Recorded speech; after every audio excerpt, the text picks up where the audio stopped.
Hi there, this is a Cyclotricity guide to receiving your e-bike.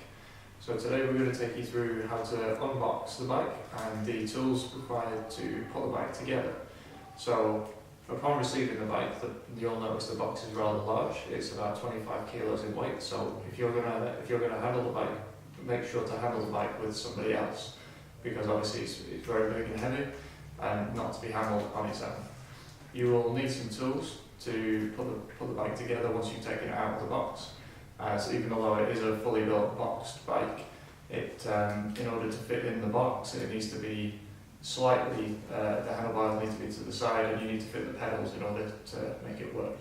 So the tools you'll need are obviously you'll need yourself a Stanley knife or some kind of safety knife to open the box with. You'll need a pedal spanner to fit the pedals, of course.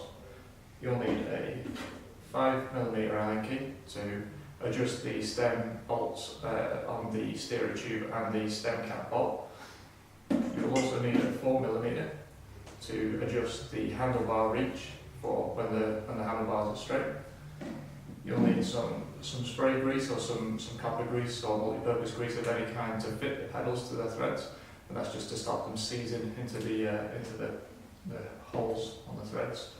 And you may also need a screwdriver to adjust the gears, as the gears are they do come set, but they may need to have some realignment done once the initial use has been done, and just some cable clips in case you need to shorten any of the cables.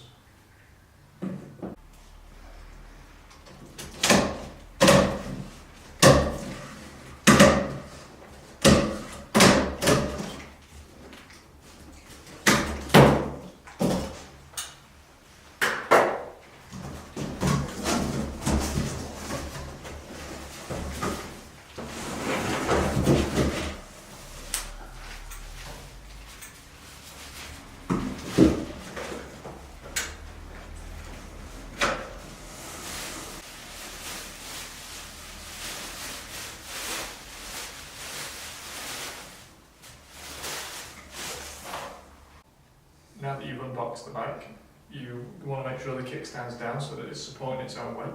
That will be pre-adjusted prior to it being delivered, so you don't have to worry about that. Now that you're going to straighten up the handlebars, you're going to need the 5mm Allen key and the 4mm Allen key.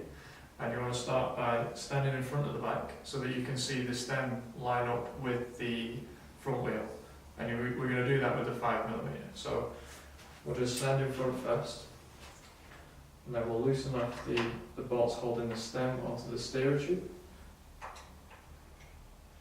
This is done by turning them anti-clockwise. Then we'll turn the bars, and it should be very easy to turn when they're loose. You turn them just so that the stem is perfectly in line with the front wheel. And then we'll tighten them up one by one again, making sure they're tight enough to not be moved once they're in place. So we'll just double check over them there. And then while we're here, we will loosen off the 4mm bolts that are holding the handlebars, just enough to let that rotate. And we're going to want to move these to a suitable angle.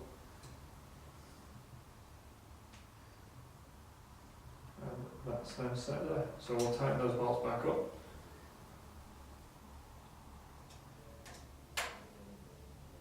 Again, making sure that handlebars don't rotate when you try and move them. So that's them spot on, perfect.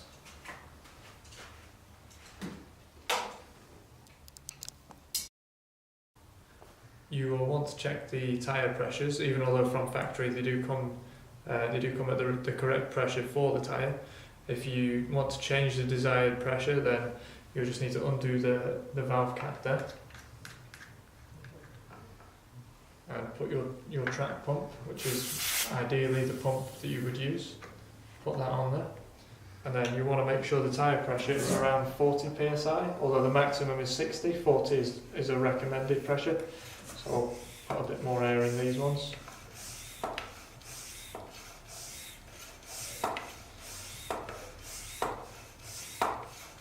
and that's up at 40 there. You just want to take that back off and put the valve cap back on just to keep out any dirt.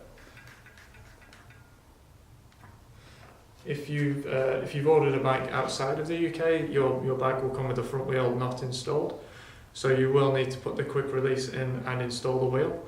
So we recommend that this angle is the angle that you leave the quick release at, but you do want to make sure that it's nice and firmly on there, rather than leaving it a little bit loose, because obviously you need to make sure the wheel is secured.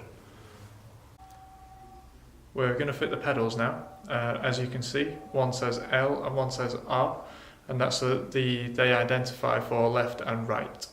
The one with the knurling there is also the left hand pedal. So now that we've made sure that we know which pedal is left and which pedal is right, we're going to fit the right hand pedal, but before we fit it, we're going to want to spray some grease on there to stop it seizing into the crank arm. When you fit the pedal on the right hand side, it tightens in clockwise. So if you just rotate it clockwise, it will start to tighten into the arm there. And you're going to want to tighten it in as much as you can by hand, just because this makes things a bit easier. Just keep going until we can't put it any further. And when you feel like you need to, you get the 15mm pedal spanner and just tighten that the rest of the way there.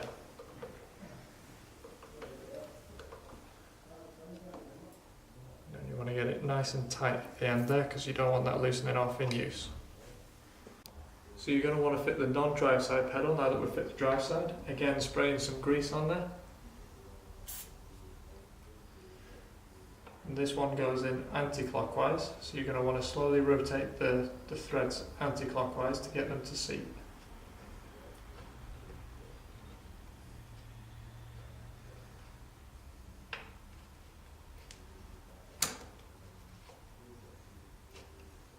And again, just thread it in as far as you can by hand, make things a bit easier.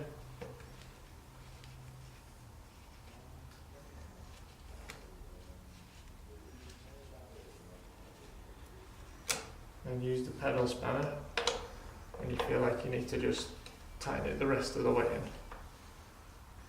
in. Again, making sure it's nice and tight. Now that you've fit the pedals to the bike, you're going to want to make sure that the seat height is comfortable for you personally. So you'll be able to loosen the seat clamp by pulling this lever here. This will allow you to raise and lower the seat depending on where is comfortable while you're stood on the bike. So we'll just leave that here for now.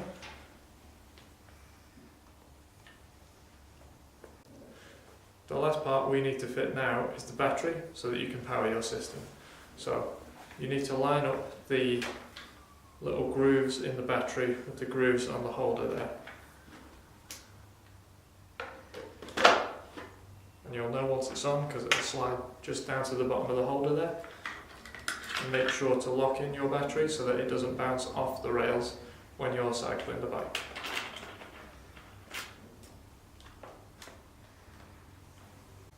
This concludes our unboxing of the bike video. For more technical videos, follow us on social media.